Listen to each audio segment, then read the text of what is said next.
మన ప్రజాస్వామిక వ్యవస్థలో ఎమ్మెల్యే ప్రజాసేవకుడా? ఇదొక ప్రశ్న. లేక ఎంపీ ప్రజాసేవకుడా? లేకుంటే రాజకీయాలలో ఉండేటువంటి వ్యాపారవేత్తనా? ఈ ప్రశ్న సూటిగానే ప్రతి ఒక్కరికి, ఒక్క రాజకీయ పార్టీకే కాదు, ఒక వ్యక్తికి కూడా కాదు.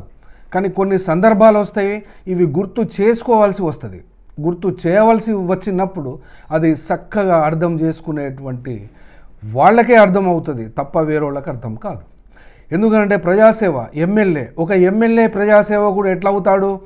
తన ఇంట్లోకి వెళ్ళి 10 రూపాయలు ఖర్చు పెట్టి ఎవరికైనా చాదాప్యంగా పైసలు ఖర్చు పెట్టినటువంటి వాళ్ళను చూద్దామా? ఎవరైనా రెడీయా?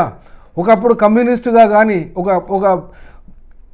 ఒక కమ్యూనిస్టు ఎమ్మెల్యేగానో ఎంపీగానో గతంలో చదివేవాళ్ళం, చూసేవాళ్ళం, మాణిక్ సర్కార్ లాంటి వాళ్ళను చూసేటటువంటి వాళ్ళం ముఖ్యమంత్రులుగా. కానీ ఇప్పటి ఎమ్మెల్యే ఎవరు?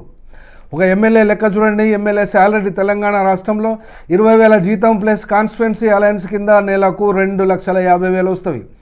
అట్లాగే లెజిస్లేటివ్ ఏరియా డెవలప్మెంట్ ఫండ్ కింద ప్రతి సంవత్సరము 5 కోట్ల రూపాయలు వస్తుంది. ఈ లెక్క ప్రతి ఒక్కరికి వస్తుంది. ఏ ఒక్క ఎస్సీకో, ఏ ఒక్క ఎస్టీకో, ఏ బీసీకో, ఎఫ్సీకో కాదు, ఏ ఎమ్మెల్యే అయినా కూడా, ఎమ్మెల్సీ అయినా కూడా.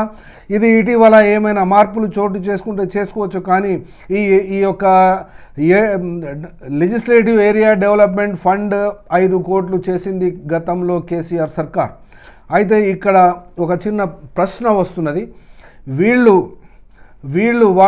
వాళ్ళ యొక్క ఏరియాలో ఫండ్స్ ముఖ్యమంత్రి దగ్గర తీసుకొని రాగలిగినటువంటి వాళ్ళ గురించే చెప్పాలి అంటే ఇక్కడ కడియం శ్రీహరి గురించి చెప్పాల్సి వస్తుంది. ఈ కడియం శ్రీహరి తన యొక్క స్టేషన్ ఘన్పూర్ కాన్స్టిట్యుయెన్సీలో 1,027 కోట్ల రూపాయల యొక్క ప్రాజెక్ట్స్ను సబ్మిట్ చేయడం జరిగింది.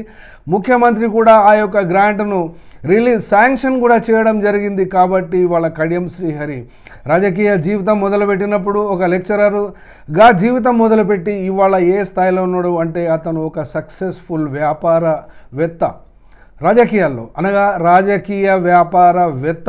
కాబట్టి ఒక విలేకరి ఒక చిన్న ప్రశ్న అడిగితే తెలిసి తెలియక, చాయ్ పైసలు లేకుంటే ఒక భోజనానికి ఆశపడో, లేకుంటే ఈ యొక్క కెమెరాలు పట్టుకొని పెద్ద పెద్ద ఎమ్మెల్యేలతో, ఎంపీలతో వాళ్ళకి ఎదురుగా నిలబడి మాట్లాడడం సరదానో, కానీ తెలిసి తెలియక మాట్లాడితే తన యొక్క సహనాన్ని కోల్పోయి, సహనాన్ని వదిలేసి ఆ పిల్లవాడినో పెద్ద మనిషినో అట్లా మాట్లాడడం అనేది ఇది అహంకారానికి కాకపోతే ఈ దేనికి నిదర్శనము? సూటిగానే అడుగుతున్నాం, సూటిగానే చెప్తున్నాం.